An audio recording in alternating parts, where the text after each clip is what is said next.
No estoy de acuerdo. Mientras yo sea presidente, no va a modificarse la edad en lo que a nosotros corresponde. Es decir, no va a haber ninguna propuesta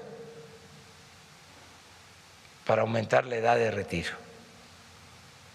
Nosotros tenemos que actuar con una política laboral distinta a la que se aplicó en el periodo neoliberal. Nosotros vamos a mantener la misma política de no otorgar nuevos contratos hasta que haya resultados de las empresas que tienen contratos para explotar en los campos petroleros, tanto en aguas profundas, aguas someras y en tierra. Lo que queremos es resultados. Sí puede llevar tiempo, ¿no?, el extraer petróleo en aguas profundas, pero ya hay contratos otorgados desde que se aprobó la reforma energética y queremos primero ver esos resultados, porque ya ha pasado tiempo. De los 107 contratos hay un número determinado que se otorgaron para explotación en aguas profundas. Entonces queremos evaluar si hay inversión, si se está trabajando. Lo que no queremos es entregar contratos solo con propósitos especulativos.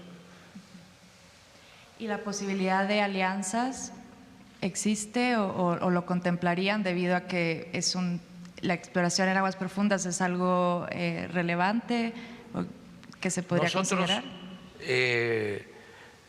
Pensamos que tenemos petróleo suficiente en aguas someras y en tierra. Una de las políticas distintas, diferentes en materia petrolera,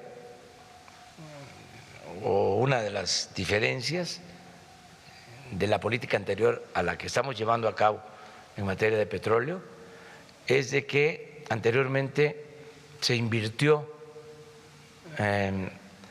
lo mismo en exploración en el norte y en aguas profundas que lo que se invirtió en el sur, en aguas someras y en tierra.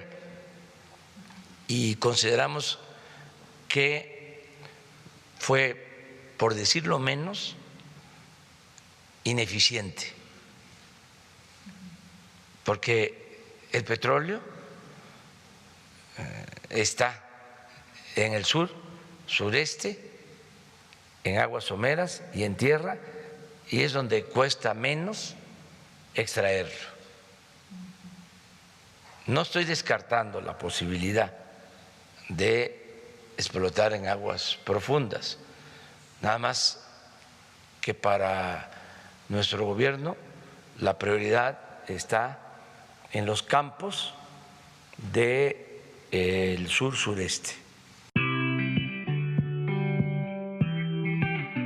Gracias al compromiso de sembradores, jóvenes becarios, técnicos y facilitadores trabajando de la mano para la regeneración del tejido social comunitario, Sembrando Vida ha motivado el retorno de los mexicanos a su lugar de origen y con sus familias, promoviendo el orgullo campesino y el regreso a sus costumbres. Porque dije, yo me voy a regresar porque tengo que estar con mi familia. La familia me necesita, ya tengo mis terrenos, allá tengo que cultivarlo. Y a los jóvenes se les está invitando a que se reúnan otra vez con sus raíces, que se enamoren de su pueblo, porque en estos casos, por ejemplo, con los jóvenes construyendo el futuro, ellos no convivían con nosotros casi, y ellos estaban como preparándose para migrar. Y ahora de esta forma ya están viendo nuevos horizontes en su mismo pueblo. México está impulsando el amor a la tierra para fortalecer las raíces del bienestar. Gobierno de México. Tenemos que poner orden también en todo lo que es el manejo del agua, cuidar el agua,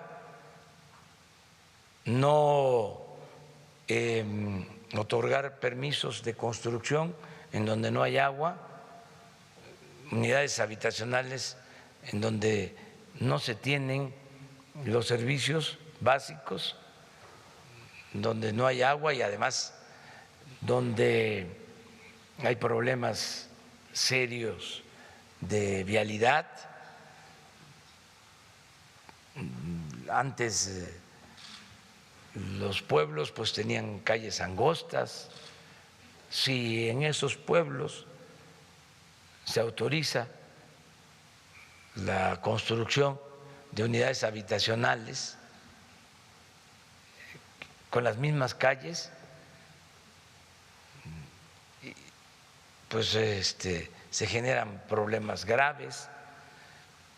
No puede estar el negocio inmobiliario por encima del interés general. Se tiene que terminar con la anarquía, tiene que haber desarrollo urbano, tiene que haber planeación. Lo mismo en el uso del agua. En general, nosotros queremos que los asentamientos humanos, las plantas que necesitan agua, los cultivos que utilizan mucha agua, pues se puedan realizar, se puedan llevar a cabo en donde hay agua disponible. Si casi el 70% del agua del país está en el sur-sureste, pues tenemos que planear que el crecimiento poblacional se dé donde tenemos el agua. ¿Cómo estar produciendo cerveza casi en el desierto? Además, para exportar cerveza.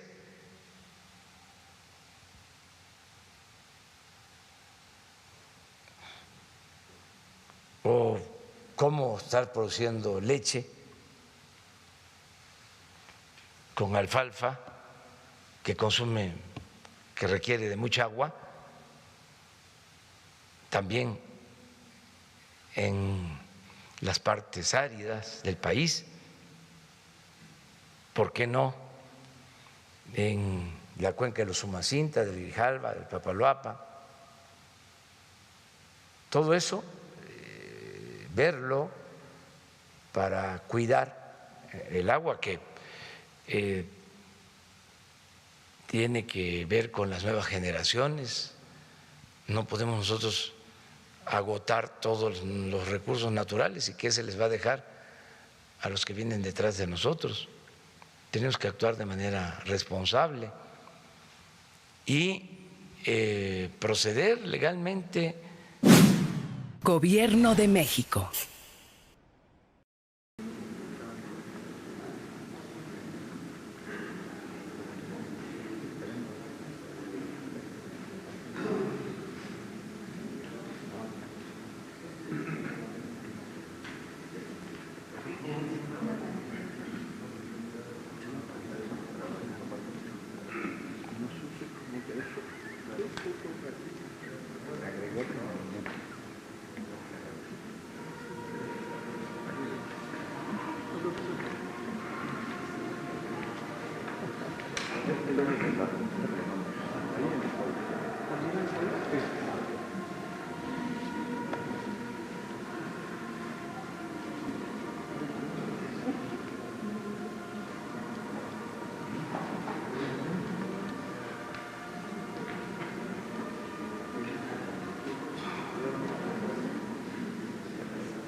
Buenos días. Buenos días.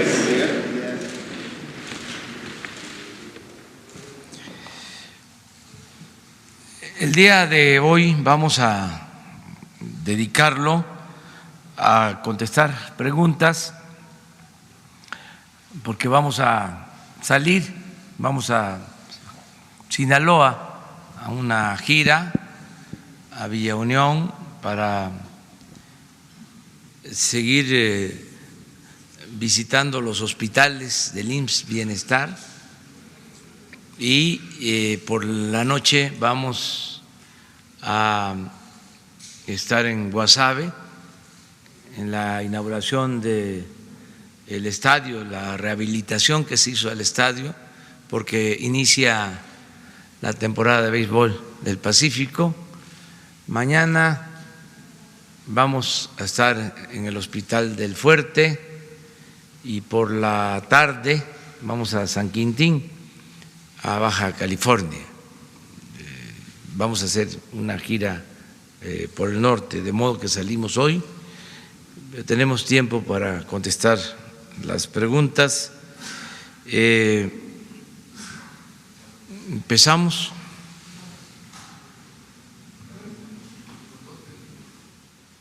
¿Quedaron pendientes? Pero había lista, ¿no? Sí, había lista ahí. Pero buenos días, señor presidente. Eduardo Esquivel Ancona, Análisis Económico, Grupo SDP.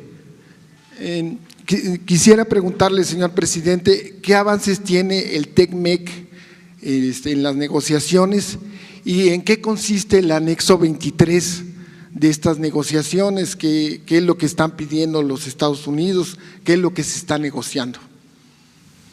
Bueno, se ha estado hablando con legisladores, acaba de estar una comisión de diputados del Partido Demócrata, nos reunimos, aclaramos dudas. Ellos tienen interés en el tema laboral. Es hasta admirable, diría yo, que legisladores de Estados Unidos, del Partido Demócrata, estén preocupados por la situación laboral de los trabajadores mexicanos. Entonces hay plena coincidencia en ese tema. Ellos quieren que haya libertad y que haya democracia sindical.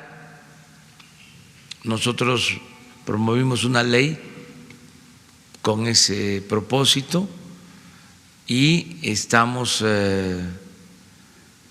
asegurando que se va a aplicar esa ley para que los trabajadores elijan libremente a sus representantes, y desde luego que estamos a favor de que mejoren los salarios, las prestaciones.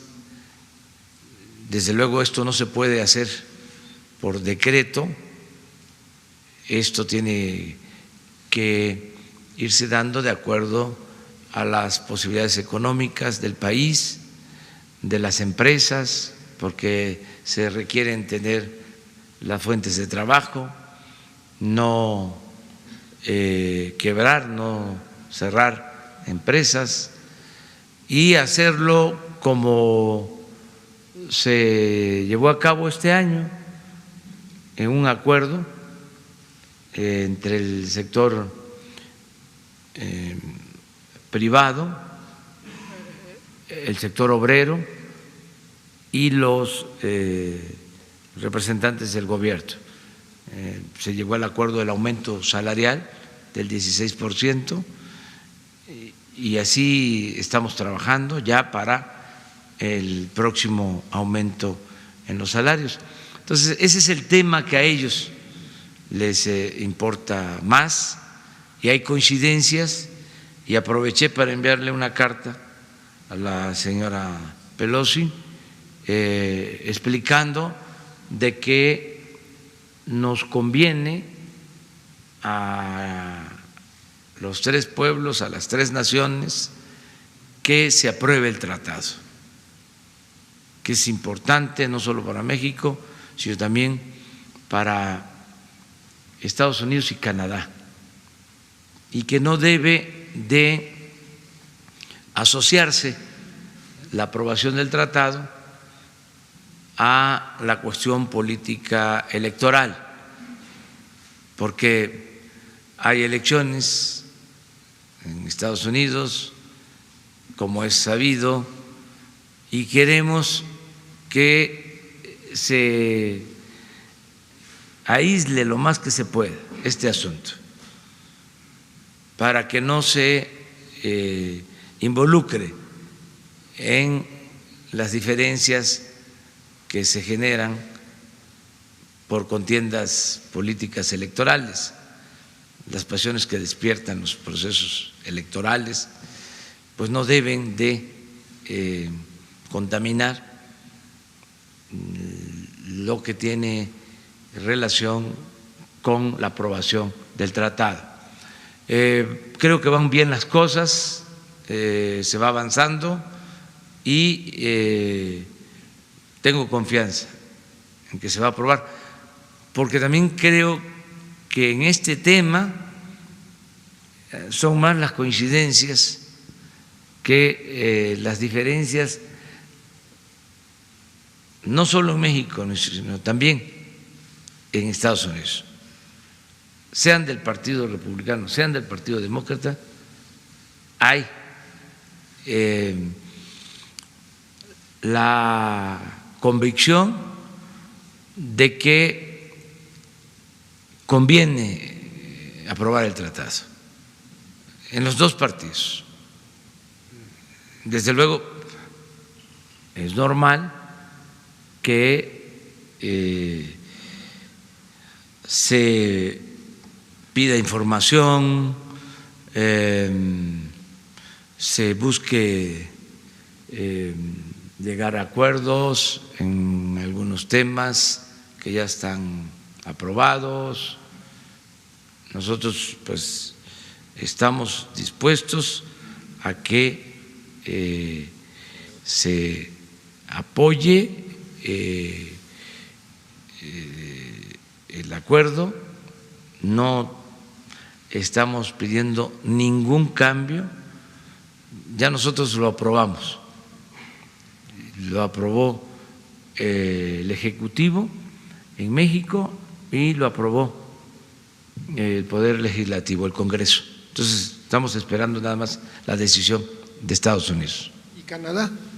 Y de Canadá, creo que en el caso de Canadá hay mejores condiciones. No quiere decir que esté complicado en Estados Unidos. Yo estoy optimista, yo incluso había pensado que para septiembre se aprobaba, todavía no termina octubre, yo creo que puede en este mes aprobarse. No veo conflictos mayores, creo que no conviene a nadie el que se demore, el que se retrase la aprobación del tratado en Estados Unidos. Desde luego somos respetuosos de la soberanía de ese país y de la independencia del poder legislativo, del Congreso de Estados Unidos. Muchas gracias. Miren, está Urbano.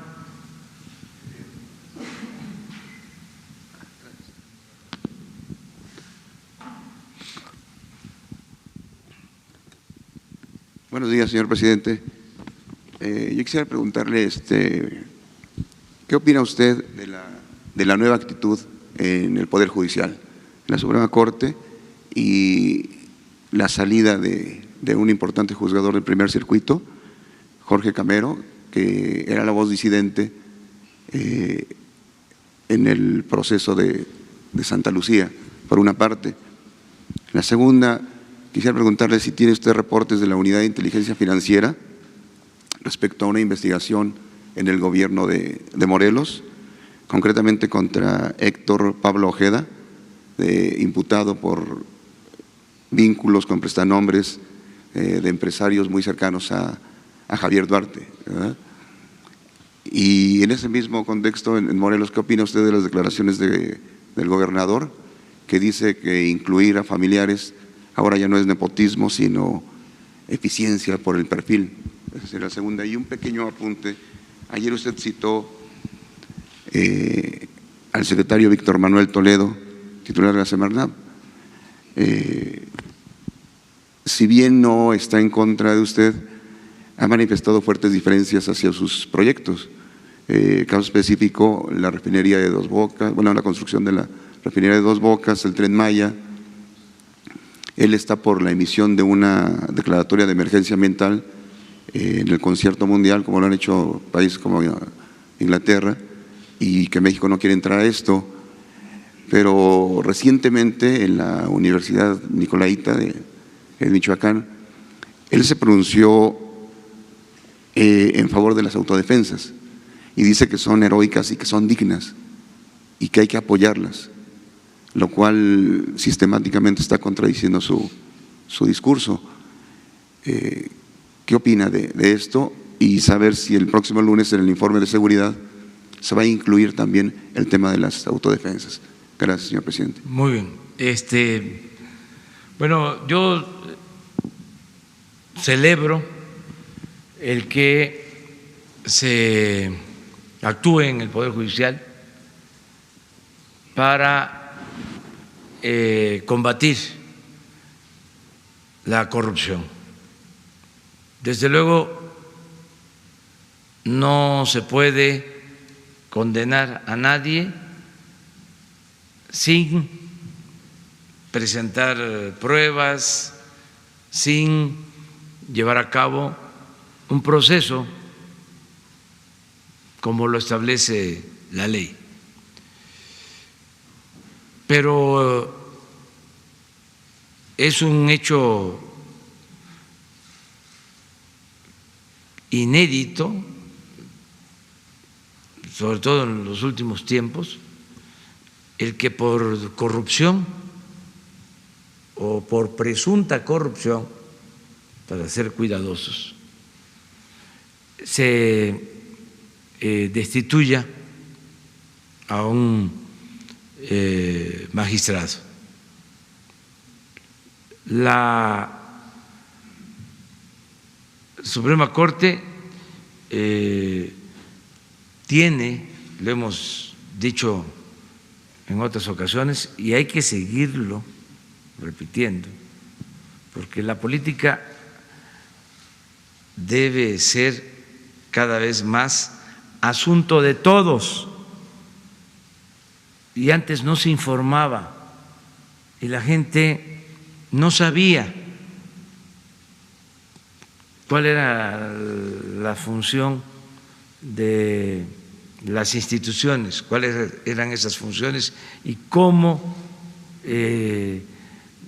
actuaban las instituciones.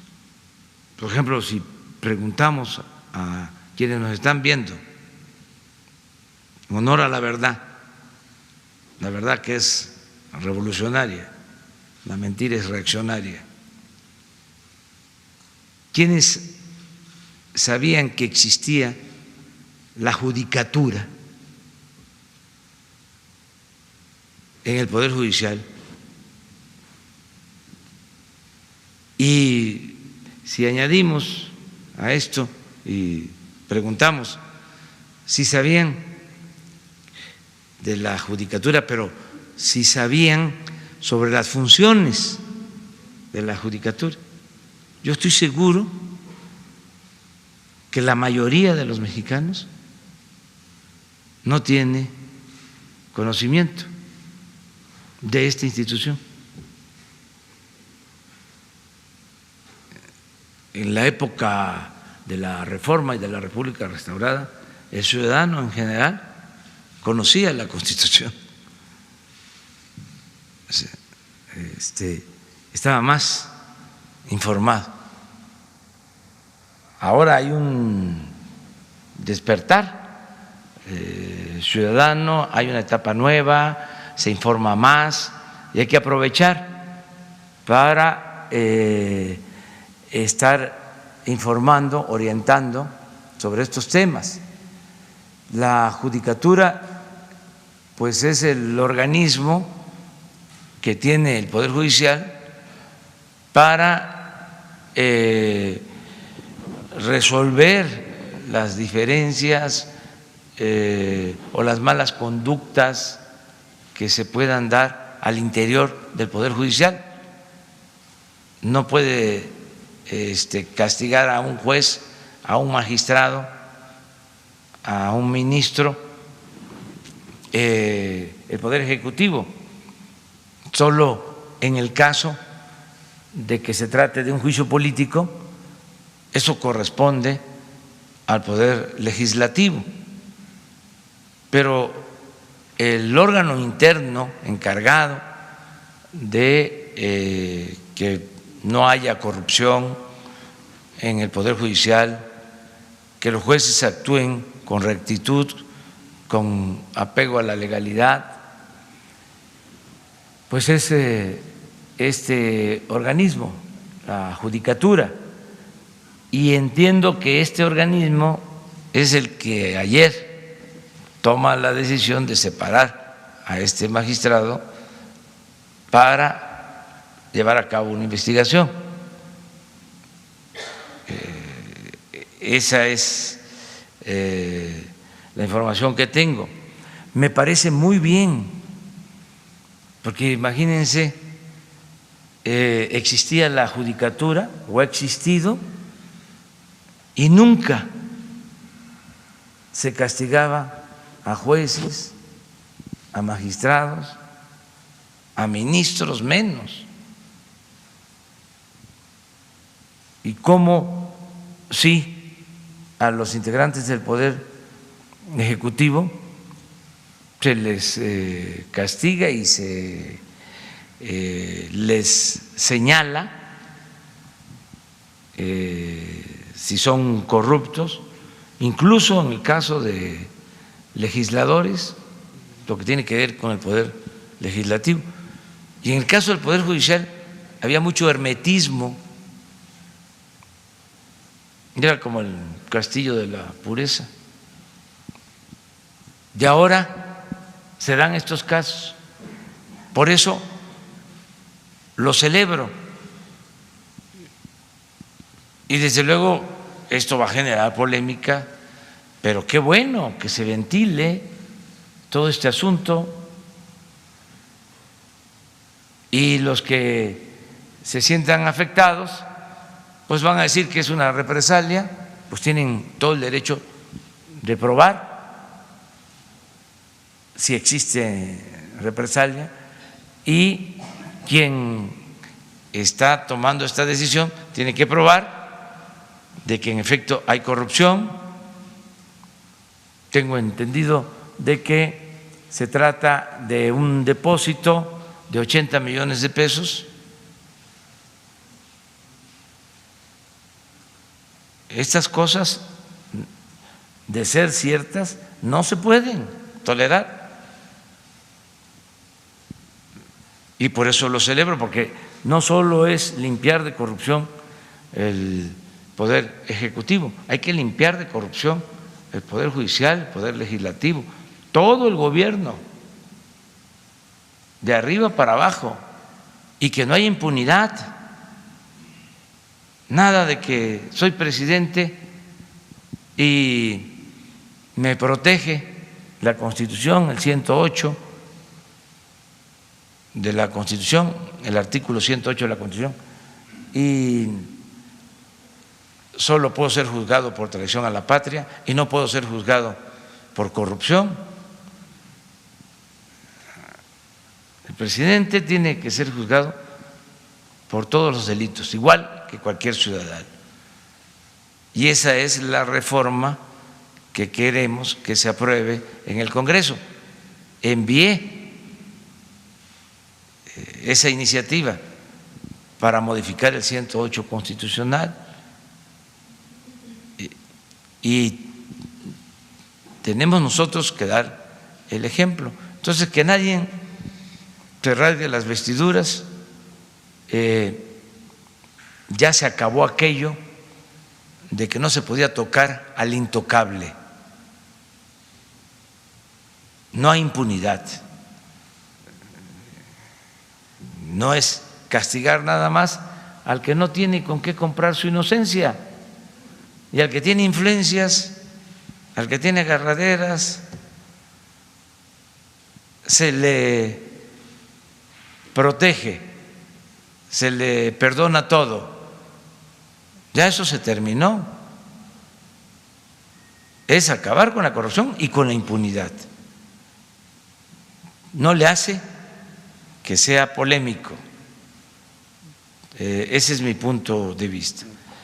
Acerca de las diferencias de opinión con el secretario de Medio Ambiente, pues lo celebro. Se tienen no solo con el secretario de Medio Ambiente, ayer hablábamos de diferencia con el secretario de Hacienda, que estaba planteando que no fue tan exacto, sino lo propuso como algo a analizar, de que aumentara la edad de jubilación. Yo dije que no. Pues esto es propio de un gobierno democrático. La secretaria de Gobernación también habló de abrir el debate para la legalización de la marihuana. Yo planteé de que hay que esperar, que tenemos otros asuntos que atender, pero esto es muy bueno que existan estos puntos de vista. No sé cuál otra pregunta. Yo le agradezco mucho al gobernador de Morelos, Cuauhtémoc Blanco, porque fui a una gira a Morelos y esto no solo es Morelos, es Veracruz, es el Estado de México, es Guerrero, Michoacán, Oaxaca, en donde se fue haciendo una costumbre por el abandono a los caminos, de que la gente,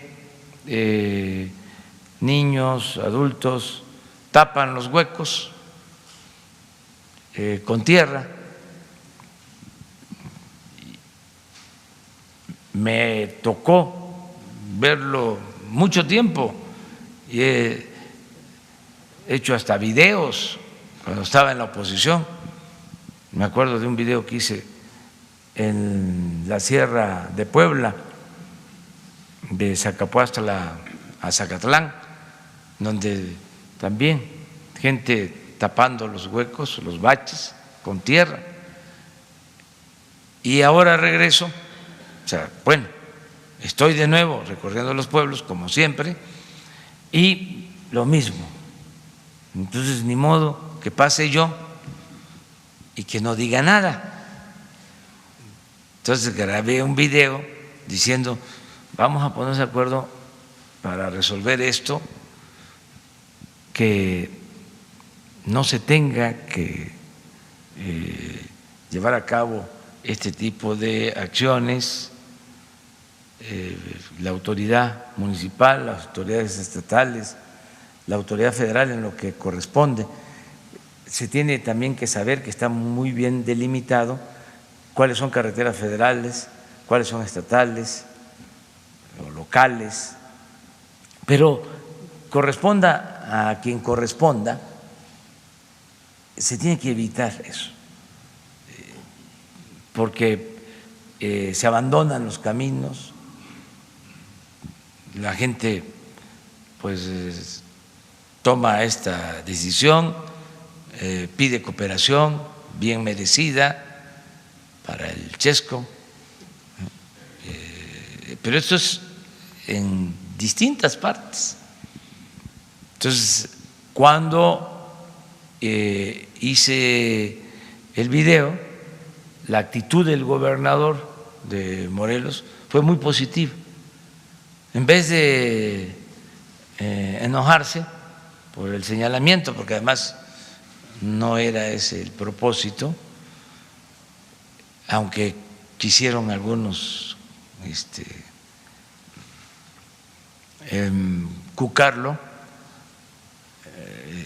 que lo estaba yo exhibiendo, que no fue mi intención. Pues, ¿qué hizo? Mandó a componer la carretera. Eso es bueno, muy bueno. Entonces ya voy a seguir pasando por todos los caminos y estoy seguro que a veces voy a los pueblos y me dicen qué bueno que vino porque están bacheando, si no, no hubiesen bacheado, o no se deje engañar, acaban de venir a pintar el hospital. Entonces lo que les digo, ya voy a venir más pronto, digo más seguido, para que pues se le dé mantenimiento. No es así en general. La autoridad local, sobre todo los presidentes municipales, son responsables. Hay, como en todo, quienes no están cumpliendo con su responsabilidad, pero sí hay presidentes municipales responsables. En este caso, el presidente municipal, no me acuerdo del municipio de Morelos, el presidente municipal muy responsable, igual que el gobernador. Eso es lo que puedo comentar acerca del gobernador de Morelos. Pero no hay una investigación de la Unidad de Inteligencia Financiera en particular contra el secretario de Gobierno. Y para cerrar el tema de la Corte… No tengo información, que haya información contra el secretario de Gobierno. Bien, y para cerrar el tema de la Corte, ¿qué opina usted de que el vicepresidente se mantiene en su dicho de que fue presionado por el expresidente Felipe Calderón Hinojosa? Bueno, ahí respeto su punto de vista, no me meto en eso. Yo la opinión que tengo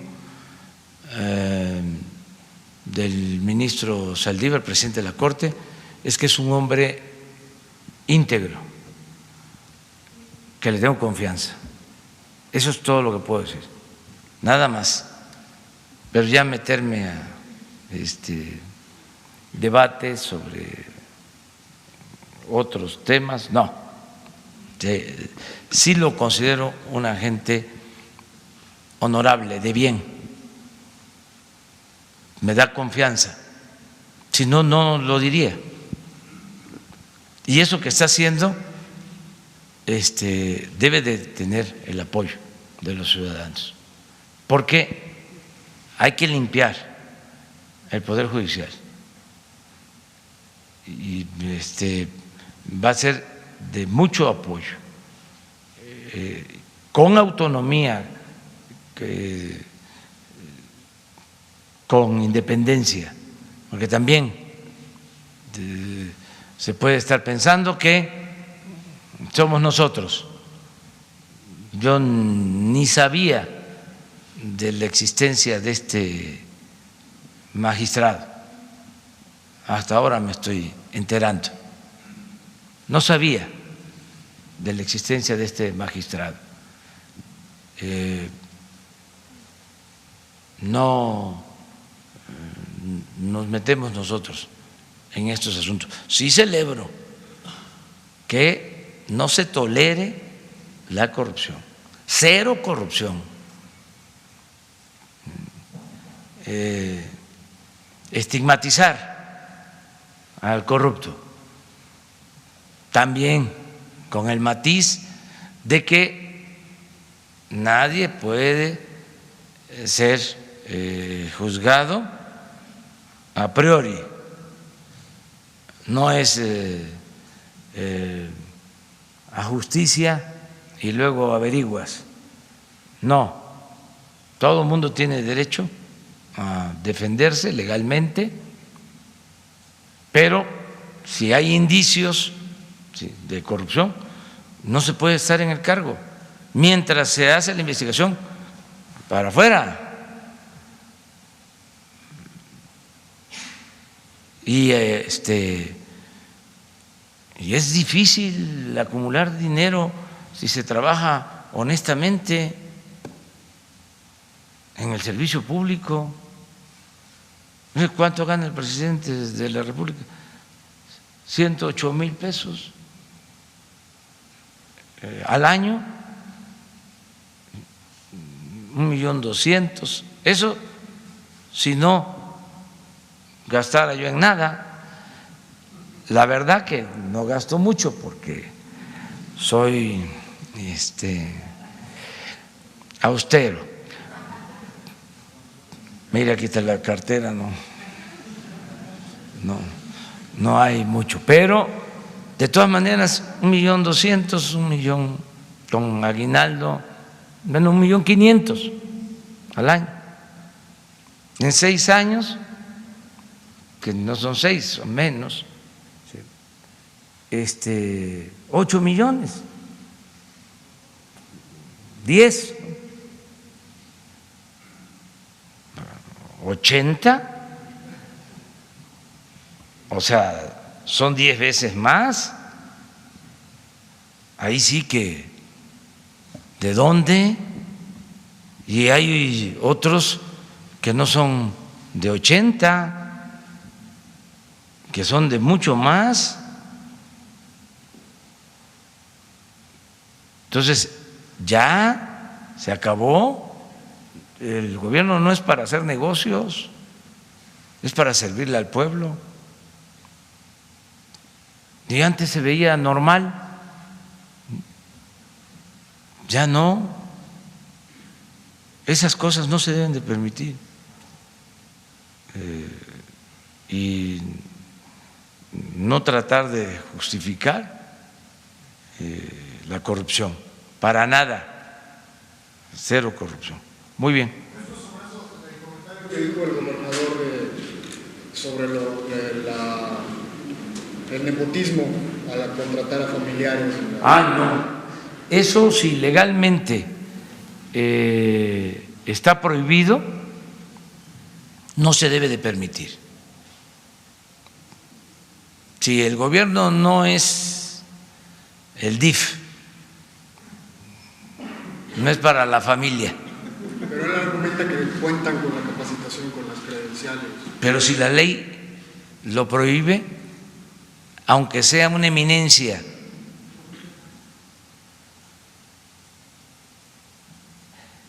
y además no solo es un asunto legal, es un asunto ético. La política es un imperativo ético.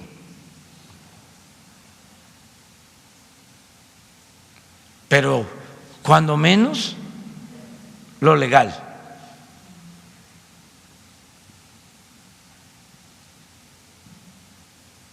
Bien, Carlos Pozos.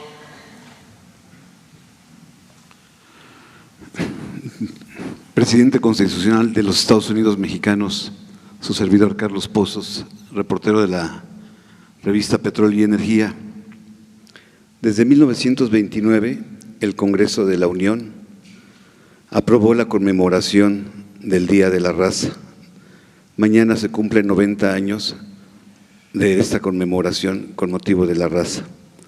Estos datos, presidente, se los doy porque el pasado 18 de septiembre se llevó a cabo la subasta de 120 piezas arqueológicas precolombinas patrimonio mexicano en Francia. En el programa de la compañera Carmen Aristegui, Ana Lilia Herrera, otra gran periodista, da a conocer que en las administraciones del presidente Fox se robaron 651 piezas.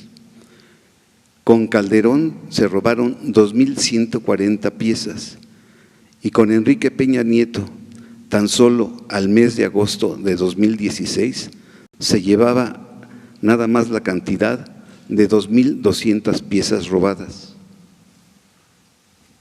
Mi pregunta es, presidente, tiene varios incisos, corchetes. ¿Qué acciones se van a tomar en contra de esta casa de subastas o quedará en el olvido? ¿Qué acciones va a tomar en contra del tráfico del patrimonio nacional? Y si nos pudiera dar un avance del reclamo del penacho de Moctezuma, y si es posible que la secretaria de Cultura, Alejandra Fraustro, y Diego Prieto de Lina, nos pudiera hablar de esta problemática que día con día se da por parte de europeos, norteamericanos, que les compran las piezas a muchos mexicanos de escasos recursos. Gracias, presidente. Bueno, es un tema muy importante,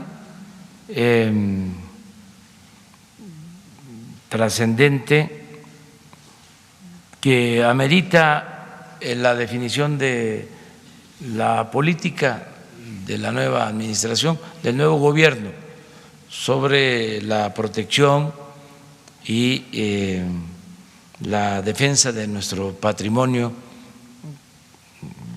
histórico, cultural. Entonces sí considero que Alejandra Fraustro y el director de ELINA, Diego Prieto, vengan aquí a hablar sobre este tema. Hago ese compromiso, porque sí hemos presentado ya protestas. Invitaríamos también a que nos informaran los diplomáticos de Relaciones Exteriores que han estado tratando este asunto, tanto de la subasta reciente, porque se actuó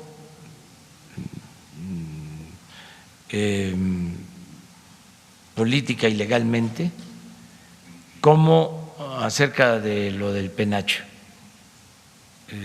Se está viendo también este tema y que nos informen de cómo vamos en esta materia, para que tengamos una información completa y objetiva sobre este tema, que es muy importante, sobre todo por lo de mañana y porque ya viene la conmemoración de los 200 años de la independencia en el 21. Entonces, estamos trabajando también para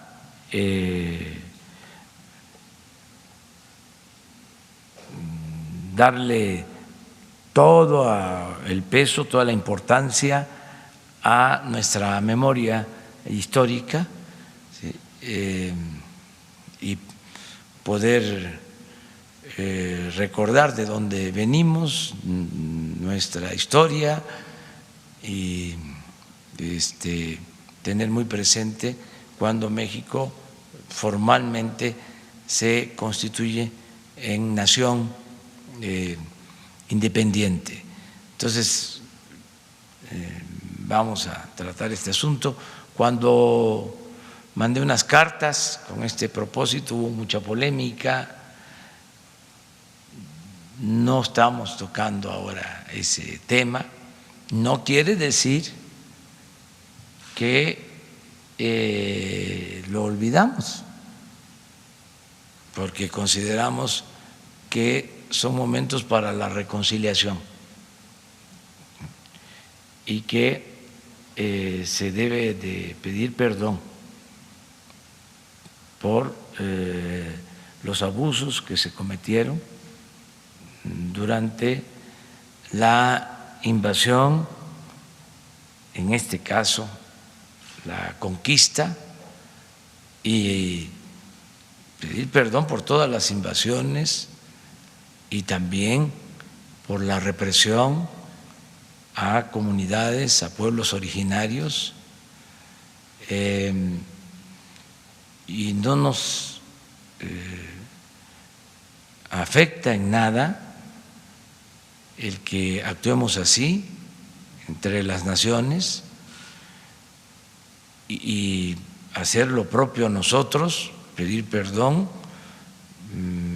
por la represión, por atrocidades, por el exterminio que significó, por ejemplo, el trato a los yaquis durante el porfiriato, el destierro de los yaquis, el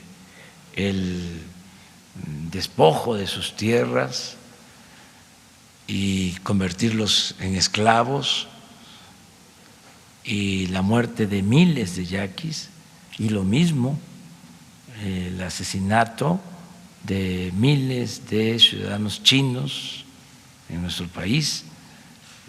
Todo esto lo tenemos que reconocer y lo mínimo es ofrecer un perdón. Yo también, con todo respeto, estoy planteando el que se reconsidere lo de la excomunión de los padres de nuestra patria. Si se dio, si no se dio, tocar el tema. Son asuntos que pueden generar polémica, pero no deben de ocultarse. ¿Por qué olvidar nuestra historia? ¿Por qué no hablar de estos temas, estos asuntos, de la interpretación que cada país tiene sobre estos acontecimientos? ¿Qué significa para un español la conquista? ¿Qué significa para un mexicano la conquista? ¿Y por qué no ponernos de acuerdo? Y al final, la reconciliación. Es un tema importantísimo. No quiero abrir ahora ese debate, estamos en otro asunto, además falta para el 21. Vamos a tener tiempo para tratarlo, pero vamos en este caso a pedirle a Alejandra Fraustro, la secretaria de Cultura, que venga a exponer lo del tráfico de las piezas arqueológicas, el robo de piezas arqueológicas. No me consta lo de los gobiernos. O sea, desde luego, la periodista a la que hace mención es seria, es responsable, pero yo no puedo afirmar que sea cierto lo que ella plantea. Tampoco lo pongo en duda. No quiero acusar a ningún gobierno sobre este tema. Nosotros nos va a corresponder que no se roben nada. Nada, nada, nada. Aquí, por ejemplo, está el patrimonio cultural, obras de artes de la Secretaría de Hacienda. Se están ahora revisando inventarios porque pintores, artistas pagaban sus impuestos, creo que lo siguen haciendo, no estoy tan seguro, con obras de arte. Y también hubieron gobiernos que compraron colecciones de obras de arte. Entonces estamos viendo dónde están las esculturas, las pinturas, dibujos, todo lo que es patrimonio de la nación que tiene en custodia la Secretaría de Hacienda y tener los inventarios para que no desaparezca nada absolutamente. Presidente, ¿podríamos los mexicanos saber las causas de la dimisión del exministro Eduardo Medina Mora y saber si usted ya pensó en la terna de los personajes que puedan sustituir a este exministro y para cuándo enviaría en la próxima semana esa terna a la Cámara Alta? Pues yo lo que sé, porque corresponde al Poder Judicial y a la Fiscalía General, yo lo que sé es que se abrió una investigación en la Fiscalía. No conozco los detalles, no conozco el expediente porque no me corresponde. Supe de que hubo una solicitud de información a la unidad de inteligencia financiera y se envió la información a la Fiscalía General de la República y que el ministro tomó la decisión de renunciar. Eso es lo que sé. Sí me corresponde la presentación de la terna, lo estoy analizando. Son 11 ministros que integran la Suprema Corte de Justicia de la Nación, 11, de modo que ahora hay 10, no dejan de hacer su labor. Si son 10, no es un asunto que amerite resolverse pronto. Además, debo de tomarme mi tiempo para que la propuesta al Senado sea lo mejor de lo mejor, sobre todo poniendo por delante la honestidad.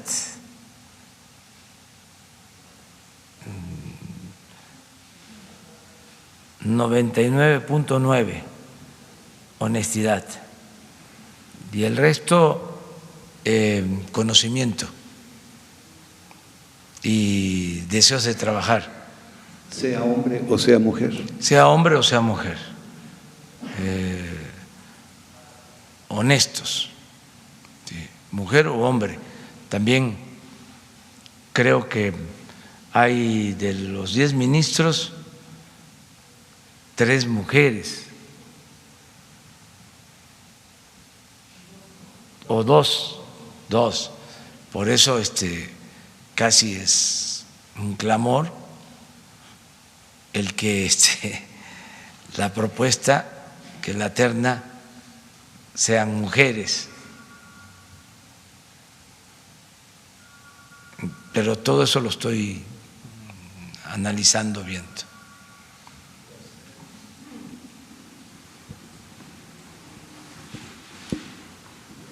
¿Sí? ¿Tú? Hola, presidente, buenos días. Un asunto nada más. En el caso de Medina Mora, ¿permanecen las cuentas congeladas de Medina Mora después de que presentó su renuncia a la Corte? ¿O cuál es la información que tiene? Esa sería la primera pregunta. Y la segunda, ¿cuál es su opinión en torno a que este domingo van a salir, se ha convocado a los ciudadanos de Baja California a salir a una consulta ciudadana para definir si se debe quedar Jaime Bonilla como gobernador 2 o 5 años? Es una consulta financiada por Morena, por el PT y por el Partido Verde. Me gustaría conocer su opinión. Bueno, la información sobre el estado financiero de las cuentas del ministro Medina Mora no conozco a detalle cómo está. Desde luego sí se tiene, ¿no?, la información. No sé si legalmente se pueda dar a conocer.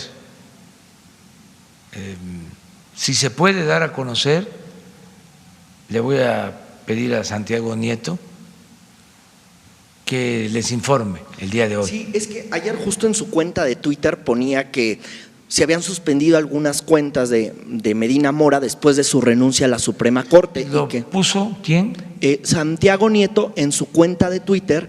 Esto porque ayer una columna periodística reportaba que pues había como pues un acierto, sospechaba esta columna de que se habían congelado las cuentas a fin de que pudiera renunciar o antes de que presentara su renuncia a la Corte. Sale Santiago Nieto y dice no es cierto, se las congelamos después de que renunció a la Suprema Corte, pero la pregunta es si permanecían congeladas o si usted tenía algún dato de ese asunto.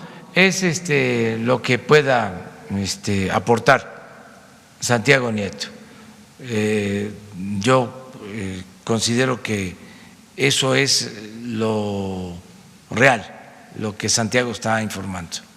Okay. Y si hace falta más información, y no es contrario al procedimiento legal, pues que se dé toda esta información. Eso es mi punto de vista, que se informe, solamente con la limitante de que no debe de afectarse el debido proceso. Eso es lo único. ¿Sí? Pero si ya lo dio a conocer en el Twitter, quiere decir, él es abogado, que no hay ningún problema. Entonces, es cosa de que vuelva a insistir sobre eso.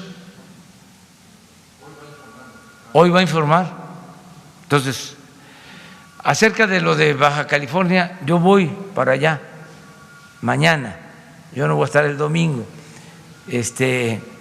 pero voy a San Quintín, voy a ver lo del sistema de salud en Ensenada y en especial en San Quintín. San Quintín pertenece al municipio de Ensenada. Entonces voy a eso básicamente y no me estoy entrometiendo en este asunto. Yo lo que dije y sostengo es que hay que respetar la decisión de la autoridad competente, que si la autoridad competente, si es el Tribunal Electoral, resuelve de que son 2 años, son 2 años. Al margen de la ley, nada. Por encima de la ley, nadie. Si la autoridad competente resuelve de que está bien la decisión que tomó el Congreso local, pues eso, el que no son 2 años sino más, pero que sea la autoridad la que resuelva, la que corresponda. No meternos nosotros. Yo no estoy involucrado en este asunto, es algo incluso que me produce pena, me da pena, porque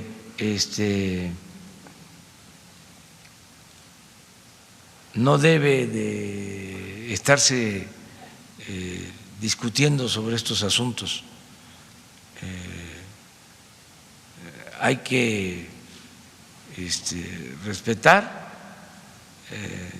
lo que establece la Constitución, las leyes y lo que resuelven las autoridades. Ya no es el tiempo de antes. Entonces yo no voy a meterme en esto, sea quien sea. No tolero de nadie el que se viole la Constitución, la letra, el espíritu de la Constitución. Y soy partidario de la democracia. Ese es mi punto de vista sobre este tema. Vamos a esperar. Esa consulta… Hay una instancia, debe de haber una instancia legal que va a resolver. Pues esa instancia…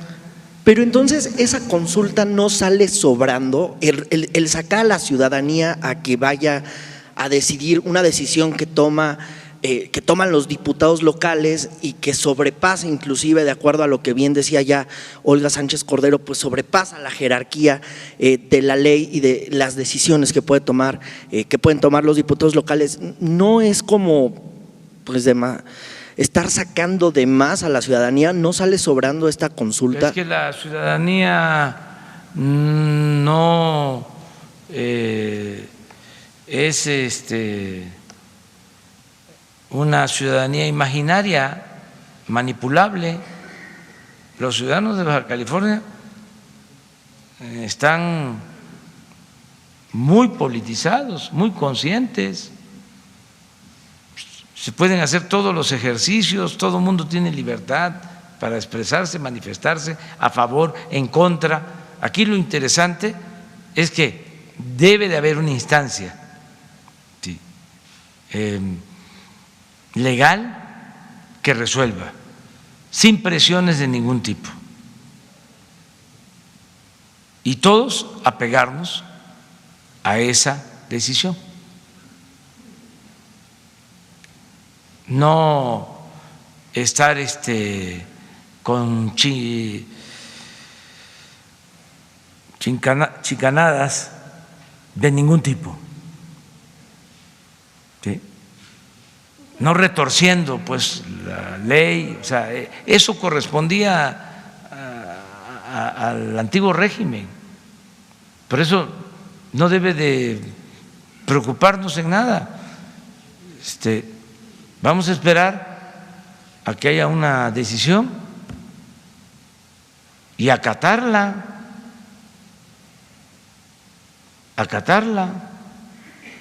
agotar las instancias legales y ya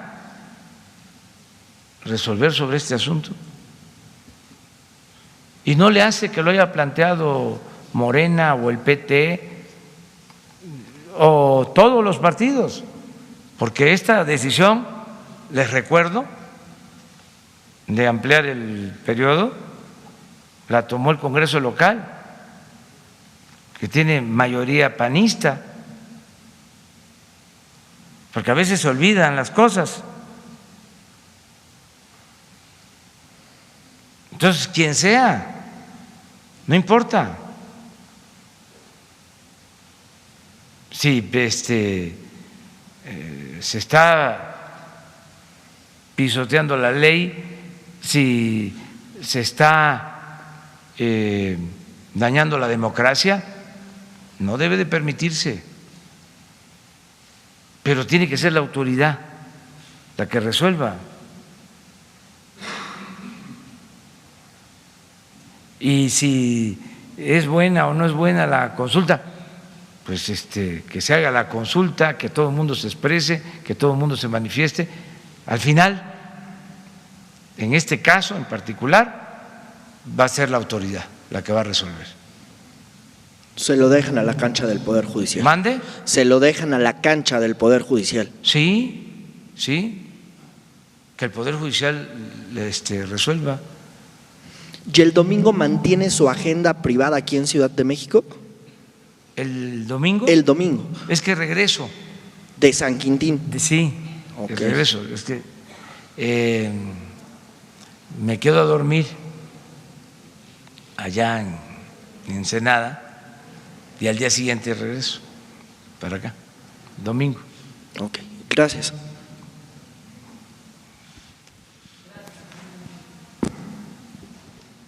Gracias, presidente. Alfonso Párez, Cadena Raza, Radio 620.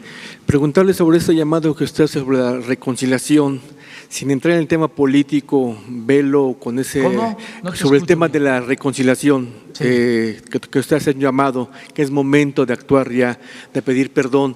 ¿Será el momento de que los expresidentes hicieran lo mismo? Obviamente, tomando el tema no de la conquista, y todo lo que se ha visto, todo lo que han hecho con los pueblos, con la gente y últimamente el reciente caso Ayotzinapa, todo lo que ha pasado en nuestro país, ¿será el momento que realmente ya los expresidentes hicieran ese tipo de conciencia y pidieran perdón al pueblo por todo lo que ha sucedido? Pues sería extraordinario, pues un acto de humildad nunca visto. Sería bien recibido por la gente, ¿sí? Porque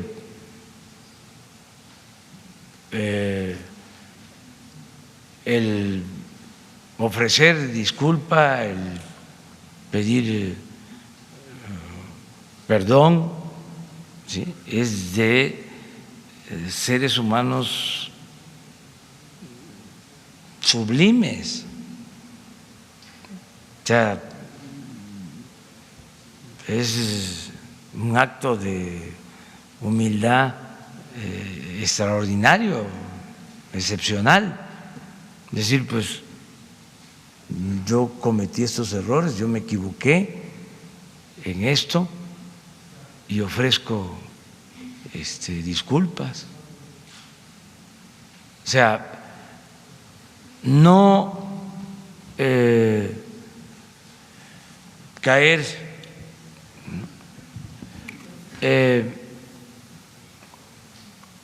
en la soberbia, ¿no? Rectificar, saber rectificar, no caer en la autocomplacencia, ¿no? Eso es importantísimo. Yo no convoco a eso, eso depende de cada quien, pero si se lograra sería buenísimo para el país, sería algo muy importante. Ya me tengo que ir, porque si no, no llego. A ver. Gracias, presidente. Buenos días. Rodolfo Ortiz, de Grupo 7. El 1 de octubre platicábamos acerca del tema de los CAED, los Centros de Atención de Educación Media Superior para Jóvenes con Discapacidad. Esta semana, el subsecretario de Educación Media Superior decía que no van a desaparecer los CAED, pero que hay un gran problema, no hay presupuesto para el 2020 y que eso es situación de la Secretaría de Hacienda y Crédito Público. Aquí iría mi primer pregunta, ¿usted ya platicó o ya le giró instrucciones directas a Arturo Herrera en Hacienda para que se contemplen a los CAED? La segunda, en Hidalgo, pues tenemos un caso de corrupción bonita, un caso de corrupción pues muy legal. Una universidad en el 2019 se vio beneficiada con 200 millones de pesos adicionales a su presupuesto, aprobados desde el Congreso local, la 64ª legislatura, porque dentro del Congreso hay un grupo parlamentario también de Morena, por supuesto, que es la mayoría, pero dentro de este grupo Morena hay un grupo de esta misma universidad que pues bueno, han trabajado, y eso también lo podemos llamar como corrupción, a beneficio de los intereses de esta casa de estudios. Ninguna otra universidad en el 2019 se vio beneficiada con este tipo pues de partidas adicionales superiores a los 200 millones de pesos, y pues bueno, se sigue peleando para que en el 2020 pues sigan buscando estos beneficios personales en esta casa de estudios. Claro ejemplo es la Junta de Gobierno del Congreso local. Ya habían llegado a un acuerdo con las fracciones parlamentarias de que la Junta iba a ser rotativa y pues bueno, por permanecer ahora quieren crear pues una nueva junta y como que suplir a la junta de gobierno. Sí la entregamos a la siguiente fracción parlamentaria, pero nosotros entonces ahora nos vamos a blindar de esta parte para poder seguir otorgando este tipo de situaciones a esta universidad. Y en el tercer tema que traigo el día de hoy, hay más de 90,000 jubilados del Instituto Mexicano del Seguro Social en el país que no han podido recibir los beneficios de la cesantía y de la vejez por una jurisprudencia en la Suprema Corte de Justicia.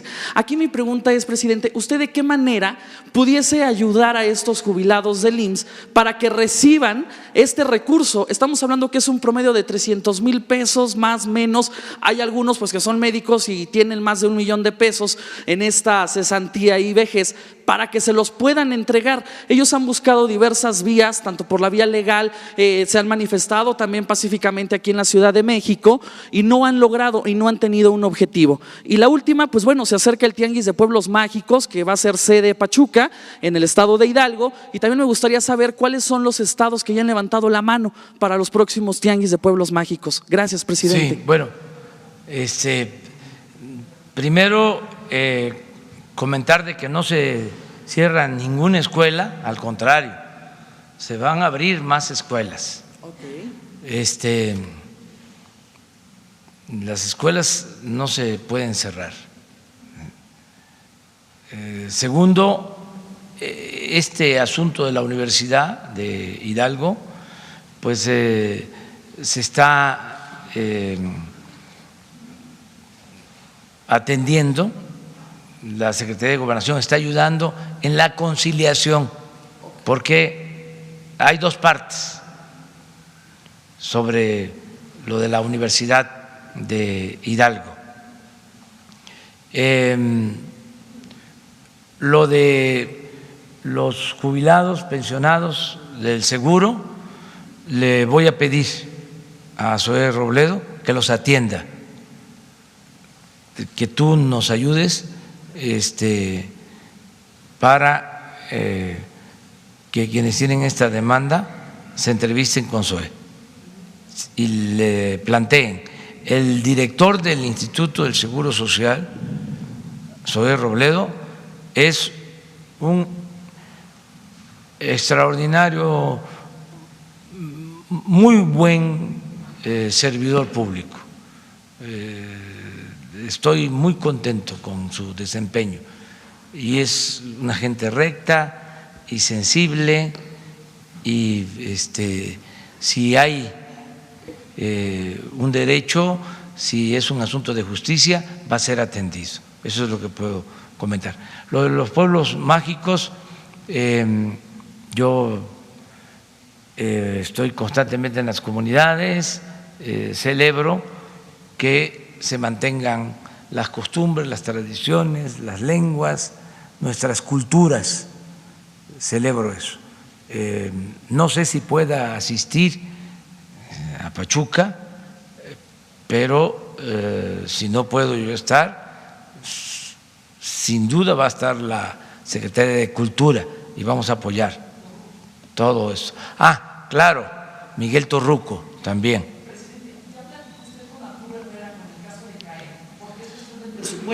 Sí, pero no es un asunto de presupuesto. O sea, afortunadamente, como no hay corrupción y hay austeridad, tenemos presupuesto. No es para presumir, pero hay presupuesto.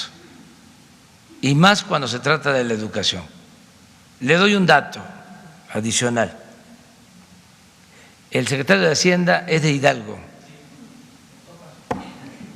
Llevan ventaja ahí. Bueno, miren, ya me tengo que ir, si no, no llego. Nos vemos el lunes. Nada más contestar ayer una pregunta sobre si se estaba importando petróleo crudo. En definitiva, no estamos importando petróleo crudo. El dato que se dio fue equivocado, el dato que se publicó en la prensa no corresponde a la realidad. Cuando recibimos el gobierno, la administración pasada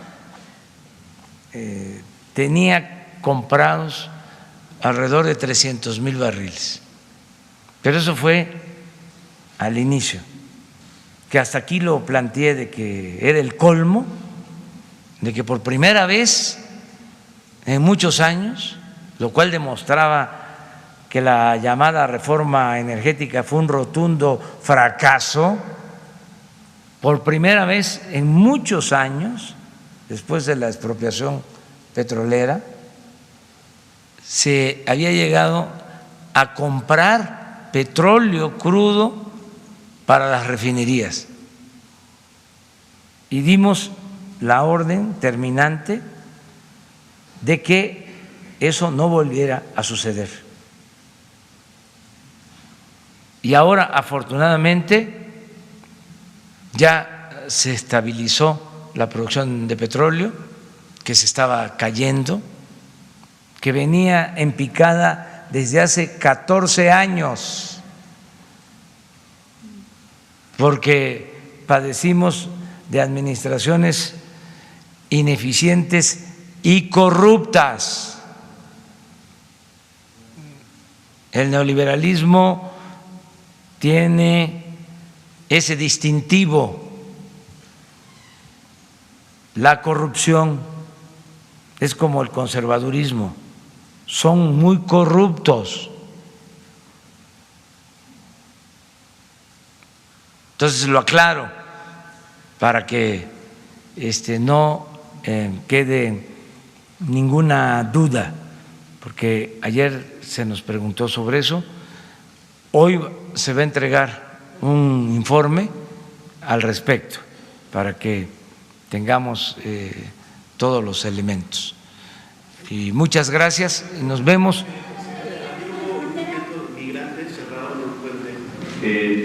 ¿No vas a ir a la gira? Esta vez no voy a ir, presidente. Bueno, nos vemos el lunes. Adiós, adiós.